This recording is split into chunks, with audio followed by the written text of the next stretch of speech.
Take us back to the beginning. How did you discover your passion for the arts? Um, I couldn't tell you. I don't remember. I just know my oldest home videos are me watching Disney movies and singing along. I think it was Snow White. There's like this video of me that's embarrassing that I just couldn't stop singing. So like I'm wishing that song. And then I think when I was 4, I asked my parents for an agent, to which they were like, "How do you know what an agent is?" Um, they were confused and they said no. But they did put me in like local theater, and also my dad is like a classical pianist and composer, and my mom is like a painter and also is a musician and also was a radio writer in Mexico. So art was very much in the family. I don't think there was ever a question. When you look at your career as a whole, who or what's had the biggest influence, either personally or professionally? Definitely my parents. I mean, of course, just in like they raised us to like value the arts above all else, and also just their support. My sister is also an actor, and she is very good at keeping me in check, especially growing up in LA. She has always very admirably admired art above all else versus like fame, anything like that. She like never cared. She was like, this is the art that we do because it's art and we like it. And she's kept me in check. And yeah, and she's also who introduced me to like my acting teacher, mentor person that like changed the game for me. You've had a lot of success already in your young career. When you look back, is there a particular moment that stands out to you? I do remember it was like my senior year of high school. I found the acting teacher that I have right now who has kind of like his own new original method of acting. And I remember like the first audition that I got to use it in was for One Day at a Time, and which was the first show that I was recurring on. And I just remember like the first time I did that and it changed everything and I booked it. And then just the set of One Day at a Time was like game changing for me. Just working with them was the best. In addition to acting, you're also a writer, producer, and director. How has your work behind the scenes made you a stronger actress and vice versa? I mean, it's kind of put everything into perspective for me. It makes rejection a lot easier because like when I can't cast someone, I know that I think they're talented and I want to cast them and it just didn't work for the story. And it's also kind of put into perspective that like above all else, I love doing this because I love stories and telling stories, and anything I do, whether it's acting, directing, writing, is all in service to like a story. And yeah, that form of art. Yeah, and you've got a new show coming out soon. Can you tell us about Rebel, your character, and what drew you to this project? Yeah, I mean, Rebel, I mean, everything about it drew me to it. It was a Christopher Vernoff show. It was about Aaron Brockovich, who is, it's loosely based on, inspired by Aaron Brockovich's life and career, and Katie Seagal, legend. But the script, it really drew me in because it's about social change and justice, told through like a very personal and subjective lens, that makes it kind of like accessible and open to people that I think will be really enjoyable and fun and also heartbreaking. And your character Ziggy is dealing with a lot in her life, and she needs her mother more than ever. How did you and Katie prepare to tackle the dynamic between your two characters? What was that collaboration like?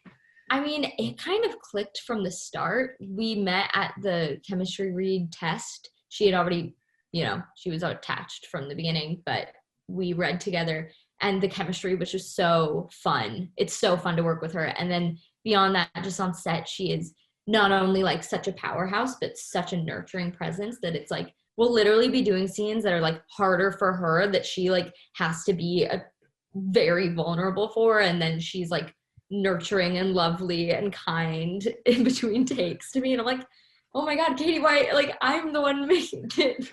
Like, what? You're the one doing the scene. She's amazing. And many fans will recognize you for your role as Gert in Marvel's Runaway. And there's a lot of parallels that you can draw between the two characters.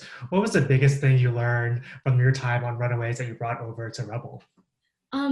Runaways, I mean, it taught me everything that I know about the industry. I think it taught me professionalism and like efficiency that was a really ambitious show that we had to get done in the time of any show. So it was just like, you show up and you have to be ready and you have to be game for anything. And it also was just like fun. It was fun to like have friends on set and like get along with everyone. And yeah, I think it's also like growing up as a kid on set, it can be really intimidating and everyone feels like this big professional and you are the child. And it was kind of nice being on that set and being like, oh no, we're all peers and like we can get along and hang out and I don't need to be scared of everyone. And like you were saying earlier, similar. The show is based on Erin Brockovich, and she's a powerful activist. How did you discover your own voice as an activist? Um, I've kind of always been really politically inclined. I always thought if I wasn't an actor, I would be a politician. But politicians, sorry. But yeah, I was always really into politics. My mom always tells the story of like when I was 6 and someone made a joke about Jim Carrey and I thought they were talking about John Kerry and I started talking about John Kerry, um, not knowing who Jim Carrey was. But yeah, just protesting. I like volunteered for the Obama administration in 5th grade and was making calls for his campaign.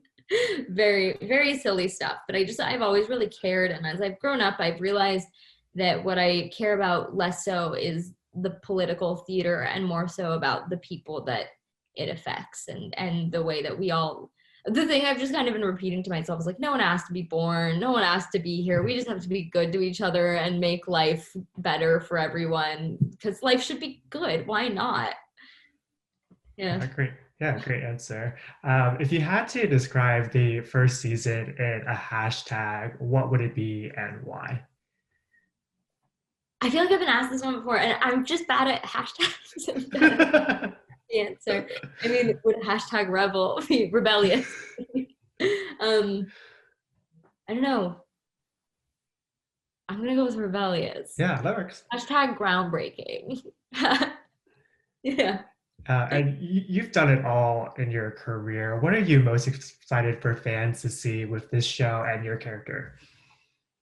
I think Ziggy is such a fun character because she is very sensitive and vulnerable, but very internal. And as even I've been playing her, we're not done with the series, but something I've really admired is like realizing how much she cares about everything around her and how deeply it all affects her, even if she's not outwardly expressing it.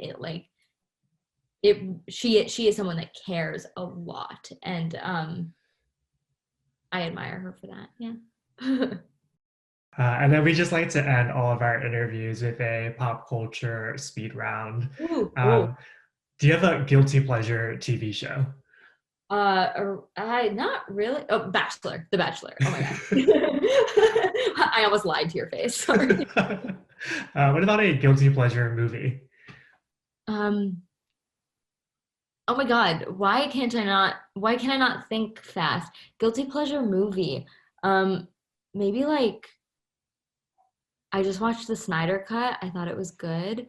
Is that a guilty pleasure? Yeah, Okay, cool. that counts. What about a favorite book? Favorite book? The book that I constantly reference as like the foundation of who I am is Letters to a Young Poet by Rilke. And yeah, it's just like every artist Yeah. read it. What about a favorite play or musical? Ooh, favorite play. I really like this one. Oh, this is probably not, I don't know if I should. What was it called? It was about a girl who gives herself an abortion in the bathroom, but it's like funny. It's about 2 girls in high school, and I forget the name, but it was really good. Also, weirdly, Julius Caesar. I don't know, Macbeth. I love Macbeth, but I saw a really good production of Julius Caesar, and I normally don't like Shakespeare's historical plays, and I loved that one. What about a band or artist that fans would be surprised to learn is on your playlist? I've become a Swiftie in quarantine.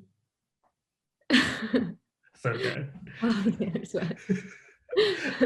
And then final question for you. Who would play you in the story of your life? Ideally me.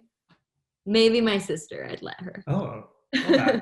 Yeah, she's an actor. She's good. I would direct her though, and she would maybe turn it down.